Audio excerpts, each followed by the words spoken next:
Welcome. Sorry about the technological transition for those of you who were with me in the yoga for meditation, preparing for meditation. If anyone is just joining me for the meditation alone, welcome. And we're going to be going a little bit into some basic meditation stuff. Those of you who are already seated and came from the yoga class, I encourage you to just stay where you are and just, if you're comfortable and you know what you're doing, just be there and be breathing, and you can be practicing sort of cluing out from the yammering that I'm going to be doing for those who are beginning here. So one thing I talked about in the preparation for yoga class is that often it's very difficult to just come and sit down and clear your mind and do a meditation. And that's why I was offering that half hour of movement to open up your hips, strengthen your front and your back, clear the mind, get out some of the stuff. But if you are just coming, then hopefully you're in a good place to just jump in with us. I wanted to show some different options for ways to sit, because we're going to be sitting for a while. We're here for a half an hour together. Here's an actual meditation cushion, which is designed to elevate your hips and give you a little cushioning for your ankles. So you would be sitting, if you had something like this, or you could make something like this with a cushion and just something else underneath you. But you would be not sitting up tall with your back rounded, but rather using that height to help you tip your hips forward so that you get a rounding in your low back, a little slight arch that would be the same as if you were standing up comfortably.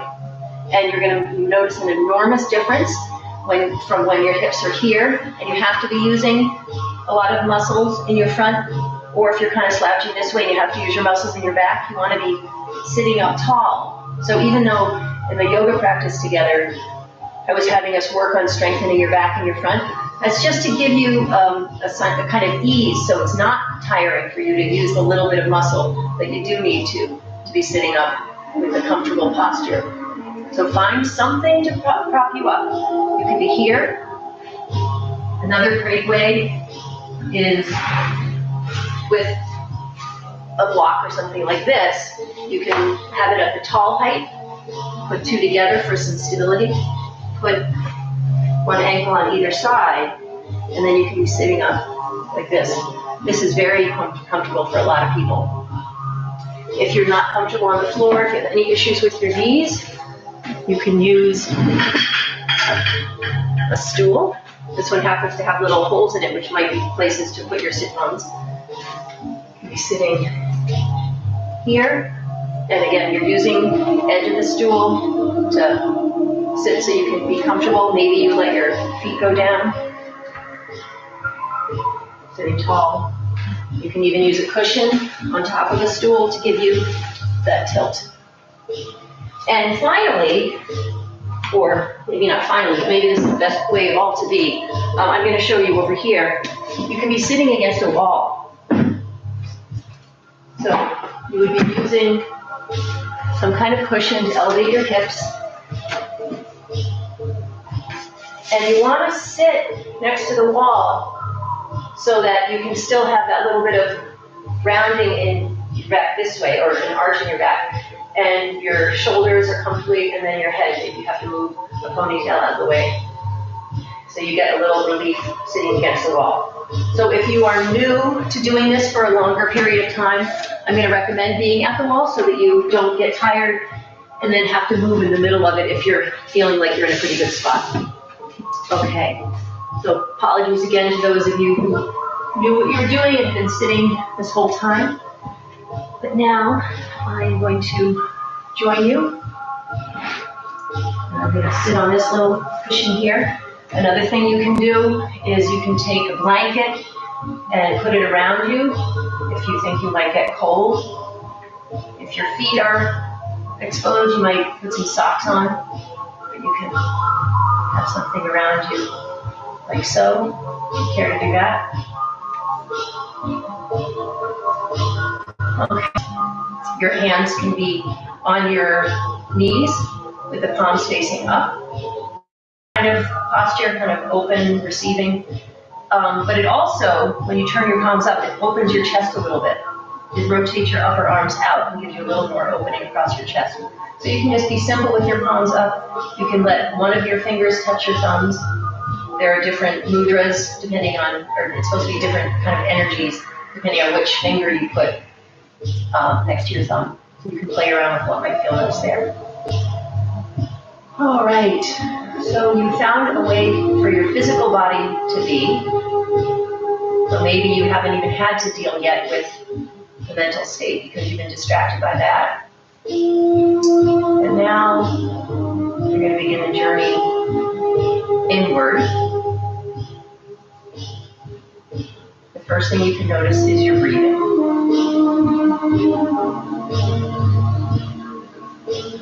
You might also, as you quiet down, start to feel your heartbeat. This music that I have playing, which I'm not sure you can hear, has a real heartbeat rhythm to it.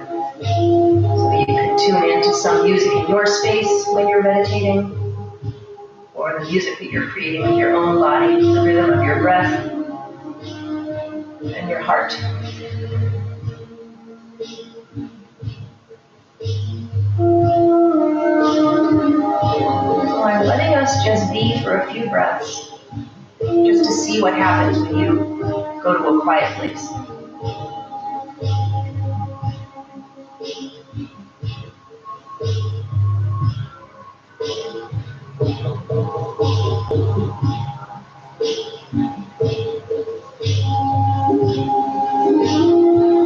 If you are a lucky person who has just dropped right into something wonderful, again, try to block out what I'm saying and just ride that stream.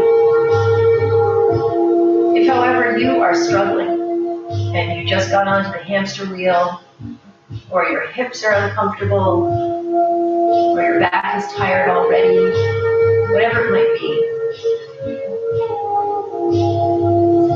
just know that it's all okay and that this is just practice. You can get better at meditation just like you can get better at anything else.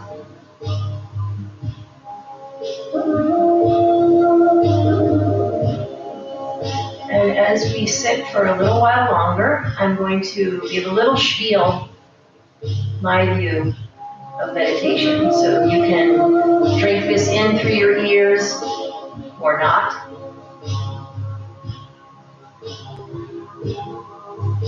I feel like the word meditation is so loaded, and people often shy away from it because they think that the goal is to have an empty mind and no thoughts, which for most people is impossible 100% of the time. And even for very strong meditation practitioners, is impossible a good percentage of the time.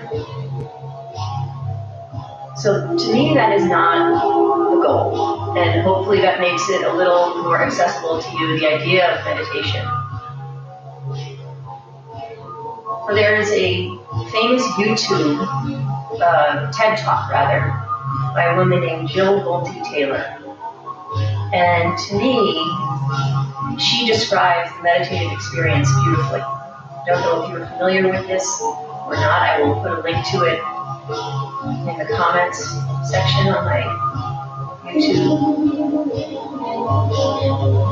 But she talks about the physiological part of our mind state, the right brain and the left brain. The right brain, she says, is for the right here and right now. Left brain is for the past and for later on. And that when you are in your right brain, you're drinking in the senses, through your senses, all the reality around you. Sound of the music, whatever visual stimuli you might be enjoying, if your eyes are open. Any smells, tastes, sensations through your skin, or sensations inside your body. functioning in your right brain, you're connected to everything else. When the left brain takes over, you're more defined, separate from others, dwelling in the past, planning for the future. Of course, they are both necessary sides of us. But she is a neurologist who was studying all this brain activity, and she had a stroke, a hemorrhage in the left part of her brain. And she experienced what it was like to literally live only in the here and now. And she said it was beautiful, and she felt expansive and huge.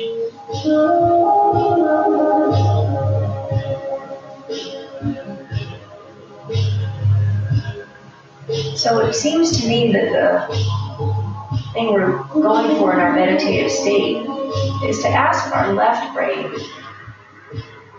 to be a little quieter, take the back seat. Let the right brain drive things for a little while, even though it has no idea where it's going.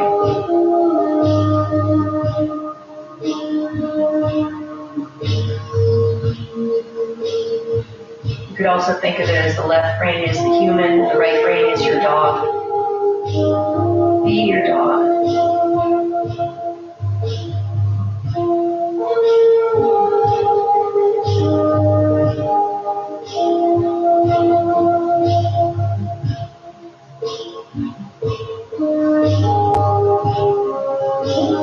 And then let us just sit quietly a little bit with that, and then I'll talk a little bit more.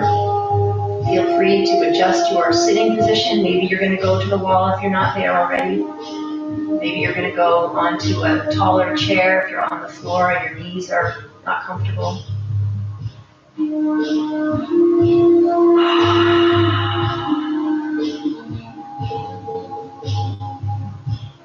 Be here, right now.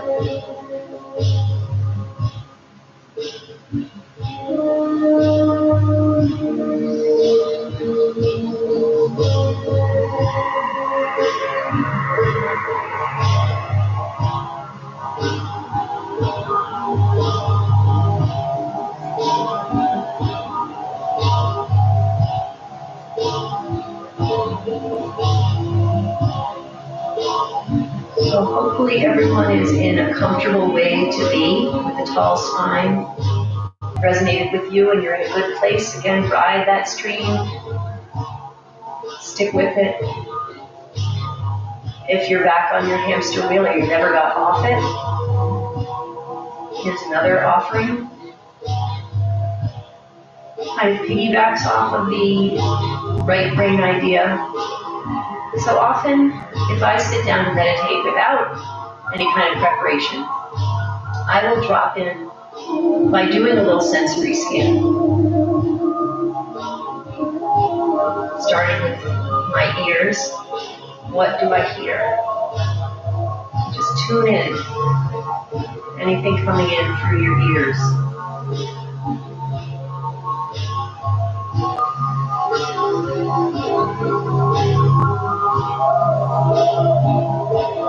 Maybe that's enough to drop you in, or maybe you move on to your eyes. Often, if you're just beginning a meditation, your eyes are still open, and in many meditation traditions, you never close them. So you're gazing out at something in the world, or maybe just imagining a vision behind your eyelids, especially if the reality you have to look at is not peaceful. So stimulating the visual centers of your brain. And moving down to your nose, checking in with any smells, scents, fragrances coming in. If you have an open window, you might be smelling some fresh air.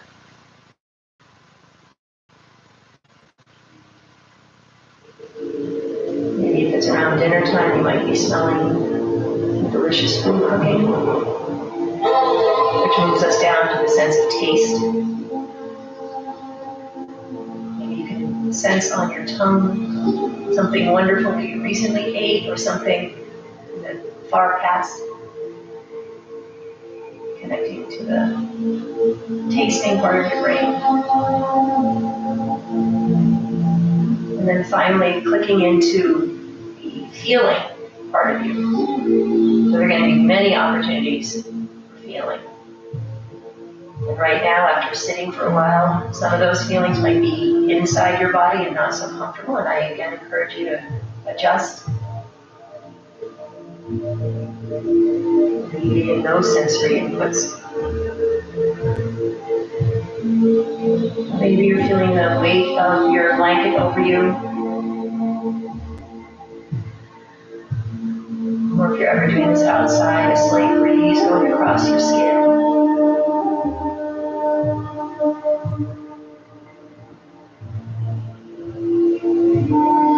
So by doing the scan of your senses, you're really going into that right brain activity.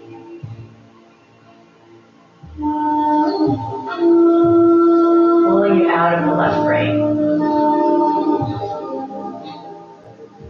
Again, you'll sit with this for a little bit and see how it fits you right at this moment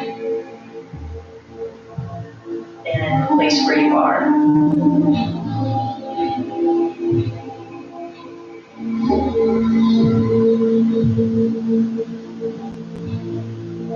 Revisiting one of the senses if you find yourself shifting over to your left brain again.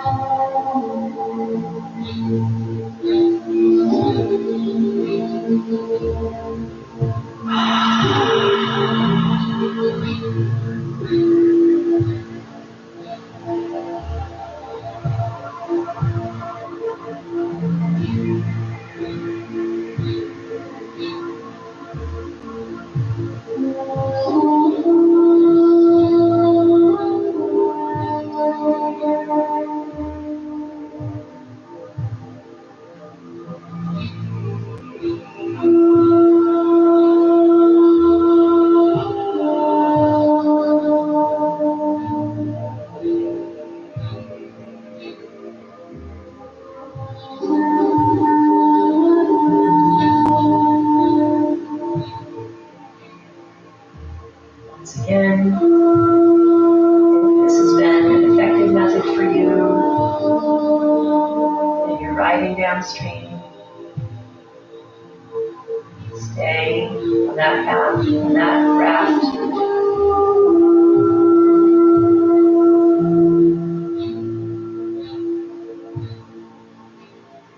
And I'm going to offer now a little bit of vibration in your chest as a way to come down out of your head. So it can be as simple as just some kind of sound coming out on your exhalation. It can be a sigh or just some sort of free form.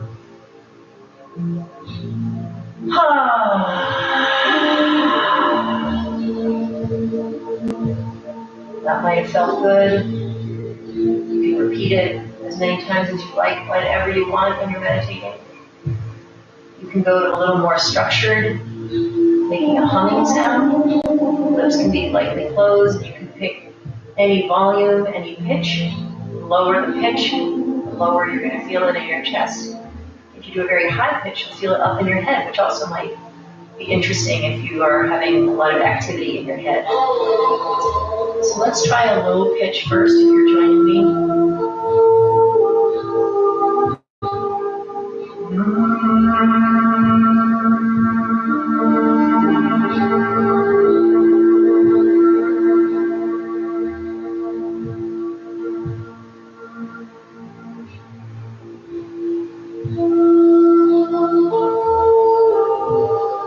Just see how that feels.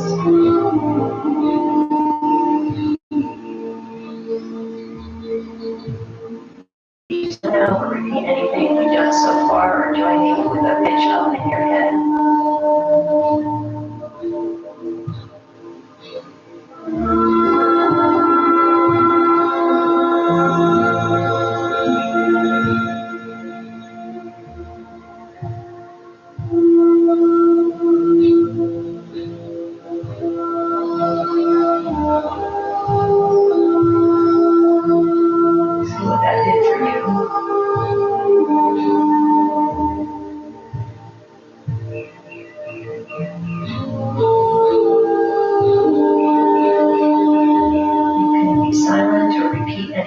close or join me in an Om, which ends with a silence.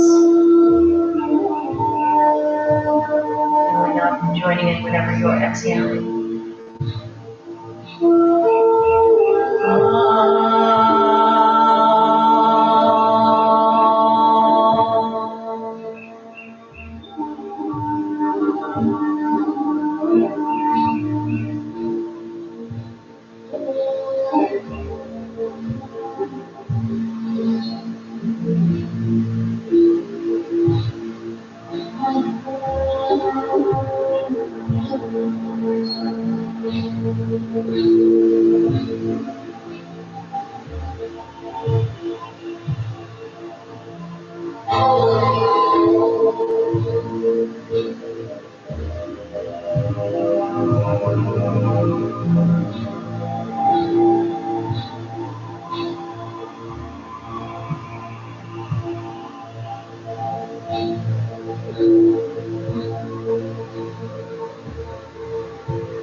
Either the cumulative effect of all of these techniques has finally dropped you in, or maybe the Om was your secret sauce.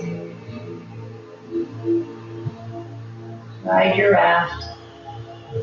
But if you still feel like you're stuck in the bank somewhere, I'm going to offer one last technique that I like to use that is targeted right on emptying the gunk from your head.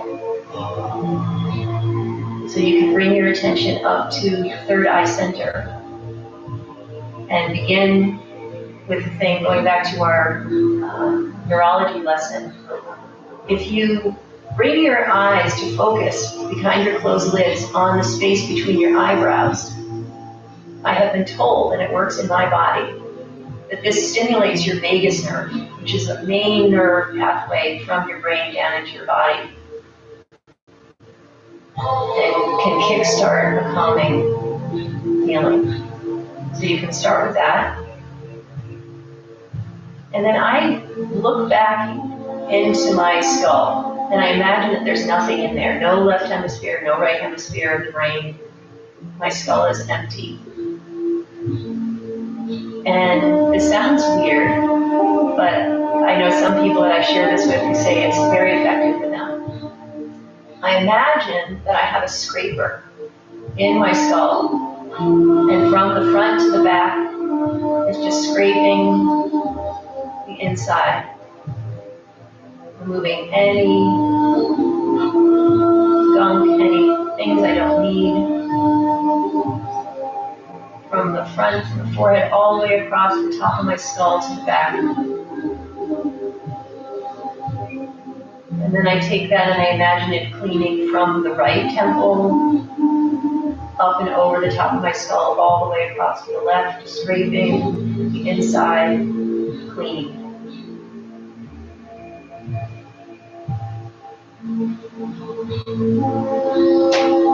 And then you can start the motion from the left side, up and over, cleaning the inside of your skull.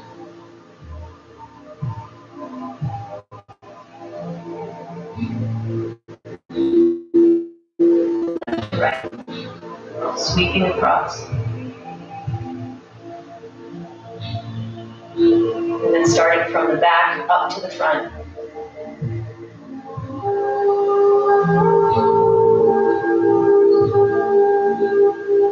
So at the back of your brain, the brain that actually is in there, is your primal brain. Up at the front is the analytical brain. So the fear and the thinking, we don't want either of those right now. So if you feel that one more sweep across in any direction would be beneficial, I like to finish with going front to back. And then imagining my mind empty, even though I said that that's not the goal. helium, and my skull floats up. And my spine is dangling down like a string of a balloon.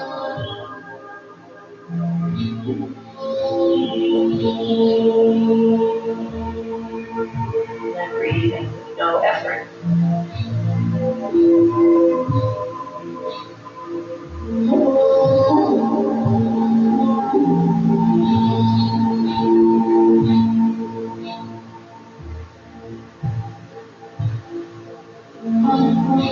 So if you have finally joined us on your raft in the middle of the stream, flowing down, I encourage you to stay as long as you're comfortable, as long as you have the time.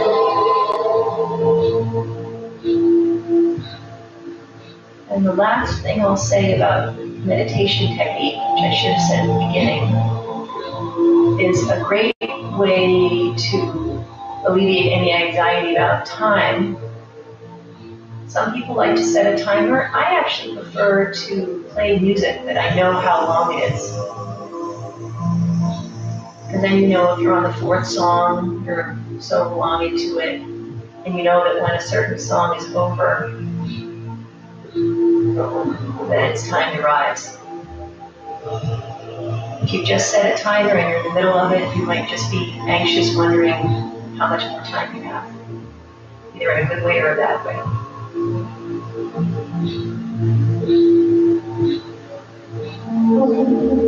So I hope that one of these techniques has resonated with you.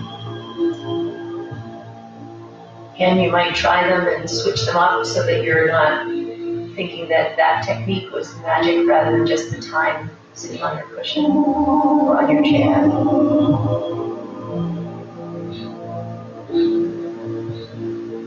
I would love to hear any experiences that you had in the comment section at some point. Thank you so much for joining me on this journey. Namaste.